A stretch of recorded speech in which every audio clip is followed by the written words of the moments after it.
The casino wars heat up last week, a fight that pits the Menominee tribe against the Potawatomi. The Menominee want to build a casino in Kenosha, a proposal strongly opposed by the Potawatomi, who operate Milwaukee's casino.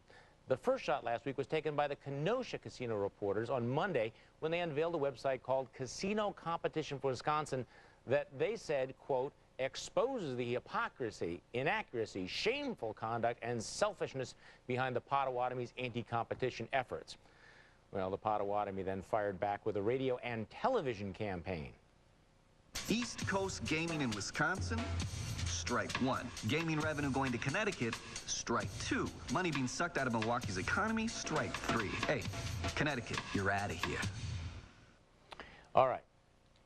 Who has the edge? Okay, why has this gotten as nasty as it is right now? Well, the reason it's gotten nasty is dollar signs. Yeah. There's a huge amount of money. Are we coming to an end end game now on the decision?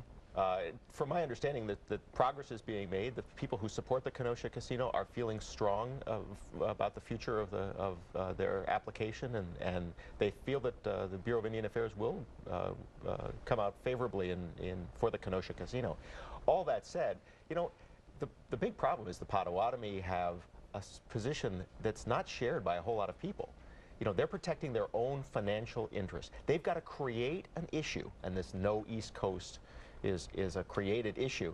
Well, they're ignoring the role of the Menominee completely. It was a Wisconsin tribe, one of the poorest Wisconsin tribes. If you watch their ads, you would not even know they're part of this deal. Right. Well, for those of us who were here and watching as the Potawatomi created the original bingo parlor, they didn't use their own resources for that. They had other people who were contributing to the foundation of that casino. So why is it now so wrong for the Menominee to do virtually the same thing? Now, Patrick, there's also another issue here, and you had Kenosha and Racine officials raising the issue. We have this M7 regional cooperation in which everybody pledged they were going to work together, except on this issue, Milwaukee officials, Tom Barrett, the Association of Commerce, have lined up behind the Potawatomi against the Kenosha Casino.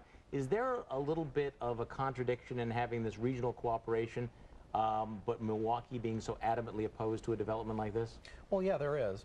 The whole issue is rife with contradictions. The Menominee are saying that they're in favor of competition. No, they're not. If a third casino were to come to the region, they would be as much against that as the Potawatomi would. No, all the players in this don't want more gambling. They want more gambling just for them. Sure.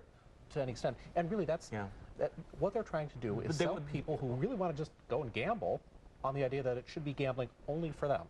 Okay, Michael Holt. Yeah, I mean, it depends on what side of the fence you're on. Now, would it hurt the city of Milwaukee? Yes, it would, because you will have this shift going down to Kenosha. Would it benefit residents of Kenosha? Yes, it will. I mean, because they'll be the recipients of some of the traffic coming from Chicago. So Milwaukee has a vested interest in this not taking place. Now, we can look at this as being about competition, but we can also look at this as about being survival from the Potawatomi's perspective and from the city's perspective. They get a percentage, the state gets a percentage, the county gets a percentage of whatever Potawatomi earns during the course of the year. So it's understandable that. Okay, but what about, I'm going to go back to the regional cooperation issue then.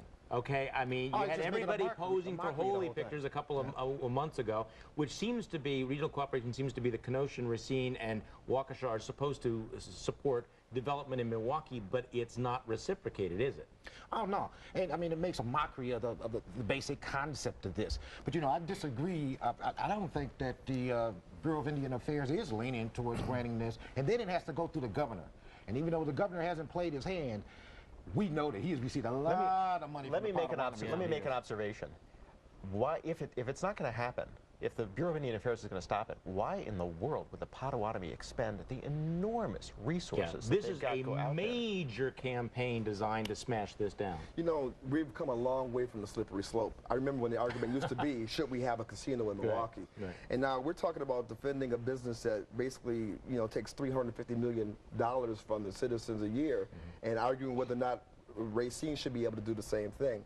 You know, I've got no dog in this fight. I mean, I love the restaurant, you know, and the theater is nice, but I just see this as, this isn't a boon. This is, if the Potawatomis win, they get to keep, you know, the pot. And Yeah, they want a monopoly.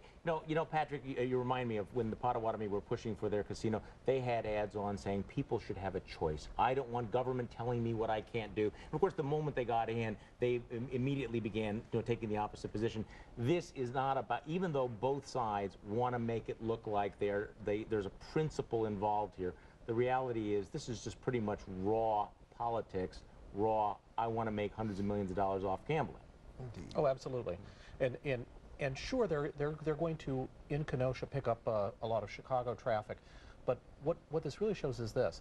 If the argument had always been that the governor gave away too much to the tribes, there's always this lever. We can open up more gambling. Yeah, exactly.